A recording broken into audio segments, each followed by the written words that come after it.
জয় জয় বিশ্ব সুখ সত্তানন্দ প্রেমানন্দে হরিব। জয় রাধা কৃষ্ণ প্রেমানন্দে জয় হরিব। সাধু গুরু বৈষ্ণব প্রেমানন্দে হরি।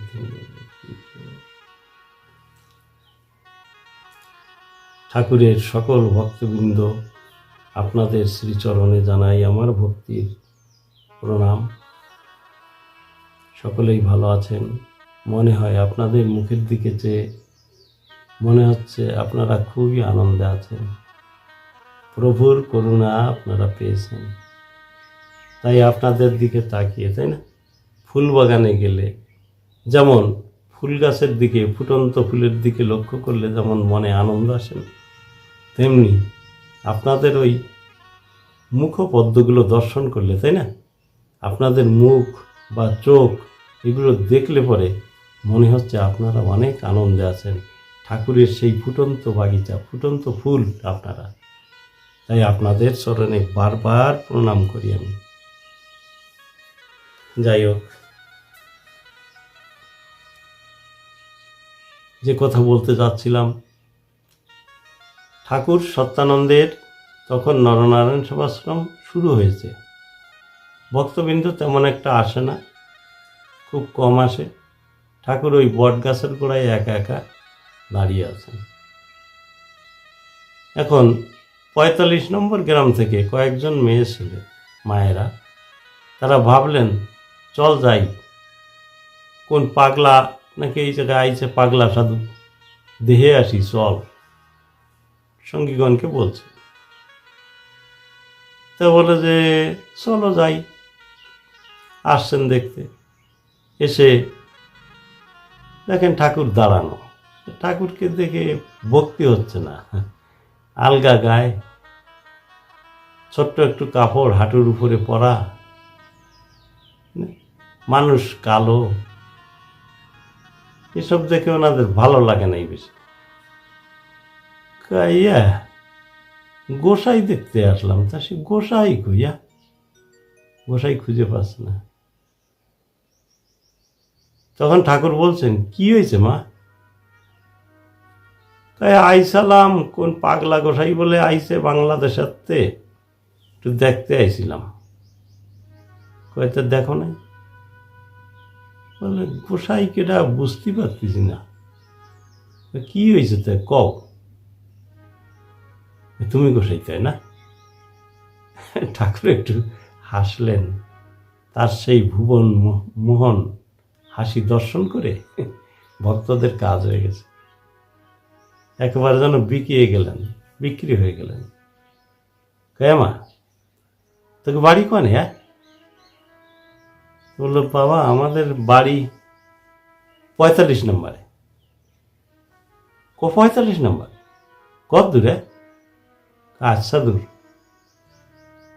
কত তোকে বাড়ি আমার একটু নিয়ে যাবি নি? তোমার নেবো কোন পেলি?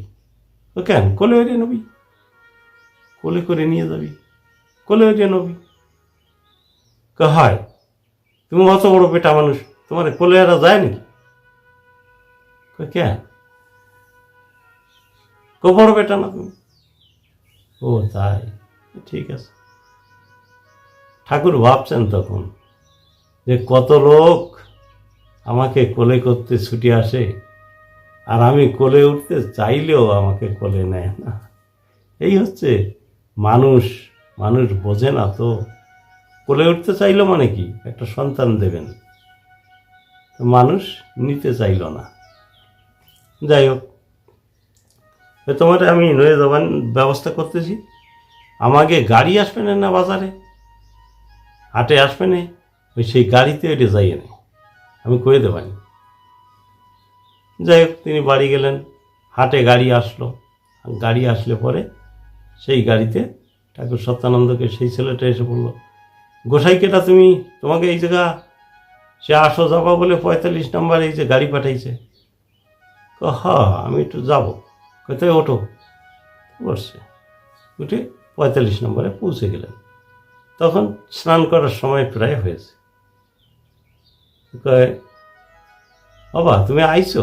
সেই মা বলছেন, বাবা তুমি আইছো? হয় মা।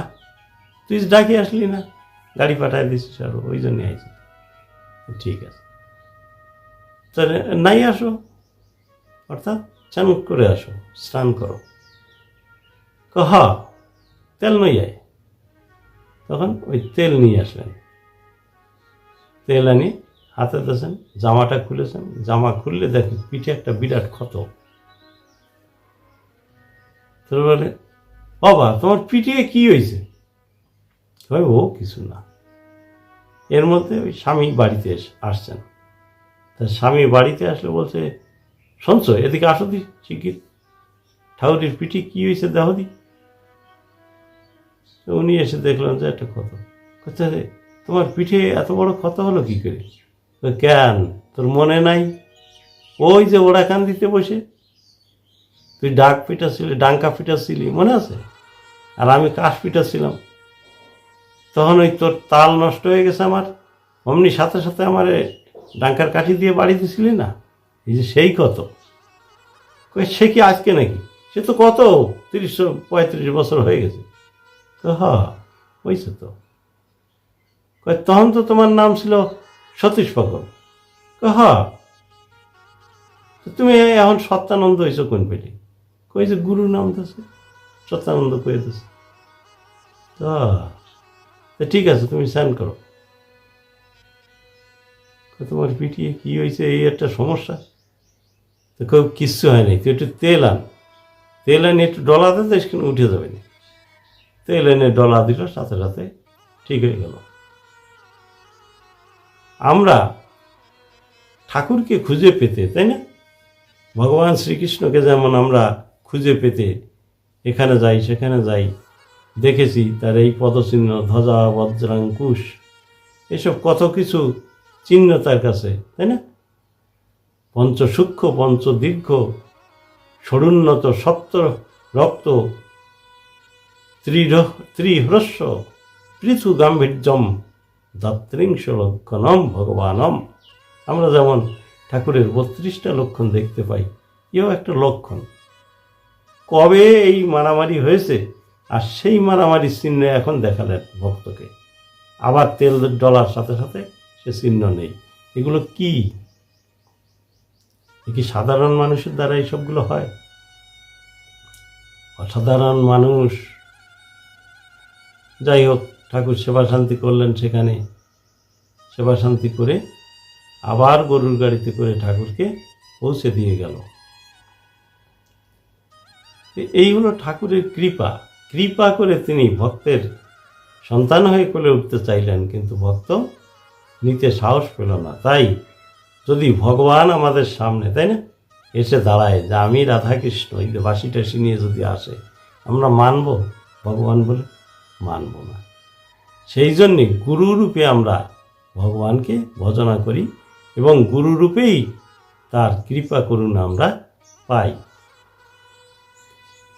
যে ঠাকুর গুরুরূপেই ভক্তকে দর্শন দান করেন, তার যে পাপ, তার যে খালি জায়গা, সেইটা পূর্ণ করেন ভগবান গুরুরূপ ধরেই। যাই হোক, এইখানেই রাখছি। আপনারা সবাই ভালো থাকুন, সবাই সুন্দর থাকুন, মঙ্গল হোক সবার জীবনে। জয় জয় বিশ্ব সুখ সত্যানন্দ শ্রীমৎ স্বামী নীলকান্ত মহাপ্রভু প্রেমানন্দে হরিধ্বনি বর্ম হরি বল। রাধা কৃষ্ণ প্রেমানন্দে হরিধ্বনি বর্মন হরি বল। সাধুগুরু বৈষ্ণব প্রেমানন্দে হরিধ্বনি বল হরি বল হরি বল। জয় বাবা, জয় বাবা, জয়।